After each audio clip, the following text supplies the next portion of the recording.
My name is Maleen Fischer. I am originally from Vienna, Austria, and I have pulmonary hypertension. And I spend a lot of my time in Florida to kind of evade the very cold season, the flu season in Vienna. And when this entire COVID-19 thing started, I was currently in Florida, but I had to go back home. That was, middle of March. I remember it was just even flying away from Florida to Vienna. My family, I was flying with my mom and my boyfriend. We were very scared to fly. We took all precautions. We were flying with masks, which for 10-hour flight and then another 3-hour flight to Vienna was quite uncomfortable. But you could just feel that people were already becoming very cautious. They were very scared of this already. And this was nowhere near to the extent that it took on a couple of weeks afterwards, which is really when things went down, so to speak. It was crazy. And then, the whole lockdown happened and we were all staying at home. And somewhere in that, I actually managed to get sick too. And I was out for 2.5 weeks at least, maybe even three. What really struck me during the time I was sick was that I had incredible trouble to breathe. I was on my oxygen tank 24/7. My doctor was really helpful. She kind of, without seeing her, because she said, please don't come into the hospital, unless you have crazy fever, things like that. Please stay at home. It's much safer. With a distance, prescribing me things to inhale. My saturation, so my oxygen saturation was horrific. I mean,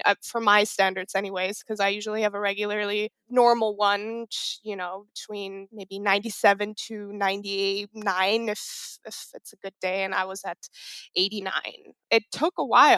And the thing is, now there was no way of me finding out whether I had COVID because really my doctor said the last thing I want you to do is come to a hospital.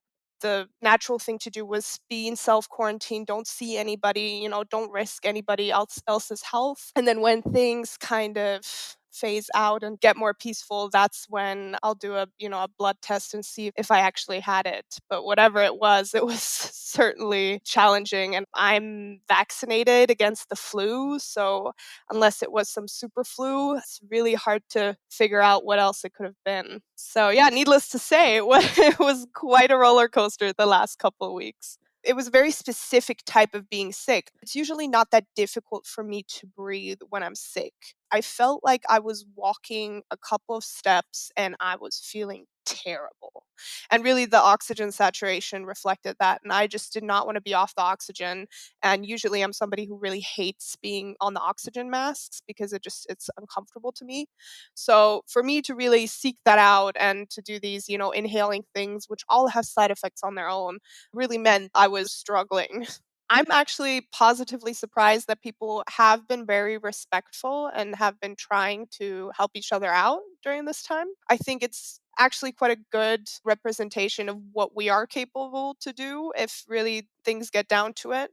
But what I notice in myself and a lot of my friends is that it's really taking a toll on your mental health, because it's one thing to be at home, if you have to work from home, generally if that's your daily life, okay, but to be told that you have to stay at home, you feel very imprisoned. And I think it really just hangs on that one phrase, you should not go outside. And then people, of course, they're torn between, "Oh, but I need my freedom. I want to do this." But at the same time, there's societal pressure or pressure from oneself to think, oh, but I don't want to, make anybody else sick if I'm a silent carrier. You could just see that the whole mood was very subdued and people weren't really sure how to handle it, whether they should be mad because we also had fines here, or I think, up to now because they did lift the ban a couple of days ago. But we did have fines for being outside with large groups of people, doing certain things that just seem a little bit ridiculous to be fined for on a regular basis. You could see that people were kind of on edge, but didn't want to cross that edge because there was still that societal pressure of, hey, this is not just about you right now. I'm very concerned just because of having just recently been sick. And let's say it was not COVID-19, then of course, having COVID-19 on top of whatever that was would be quite devastating, I believe. Right now, I'm still staying at home as much as I can. I'm barely seeing anybody that I don't have to see, outside of my boyfriend, whom I live with. Even if people are starting to lift the bans now and slowly starting to open shops and things like that, I will continue to stay at home for quite a while still and really limit how much I go outside. Now, I do go for walks and things like that, but I put a surgical mask on. I try to kind of evade people on the street. So I do try to get some fresh air and things like that.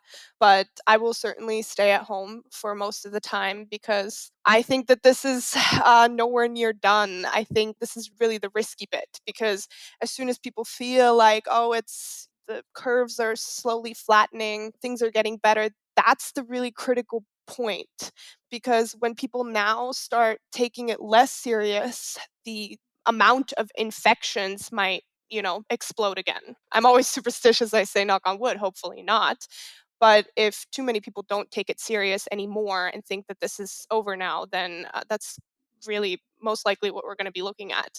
So I don't want to be in the middle of that. I hope that I can sort of wait it out here. I'm really lucky because I can study from mostly online right now, which most schools have implemented that. That's really great. I think the school systems all over the world have really been quite quick with that. So I'm not really, I'm not losing any time. I'm just doing my work. I'm trying to be creative. I'm like Skyping with my friends, video calling with them, calling with them. We're really lucky to live in a time of technology where you can really just text people and still feel connected to them, even if you don't get to see them.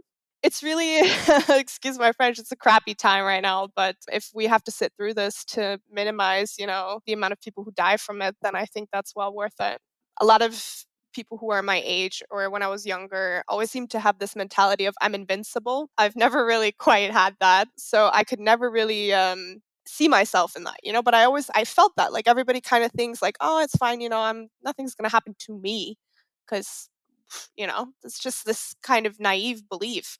And I think that this has hit a lot of people hard, especially because in the beginning people were saying, oh, well, this is just dangerous for older people or people with certain diseases or preconditions. That's just not the case. Yeah, you can be lucky, quote unquote lucky, and be somebody who carries it and just doesn't show any symptoms, but you can also be a perfectly healthy person and this could like strike you down. And as far as I know, they're saying that it does actually leave certain damage to your lungs, So I think a lot of people are now realizing how fragile life is.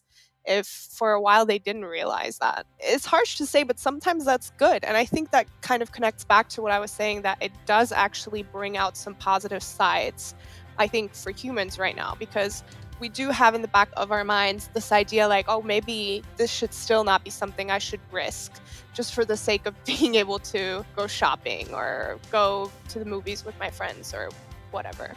It's certainly a very scary time, but everything has its purpose in a way, or at least you can find a purpose in it. And if sometimes people need to be reminded that, well, life is just, it can be derailed pretty quickly. And as a result of that, they are more careful, about themselves and certainly about other people around them, then at least it has one good aspect.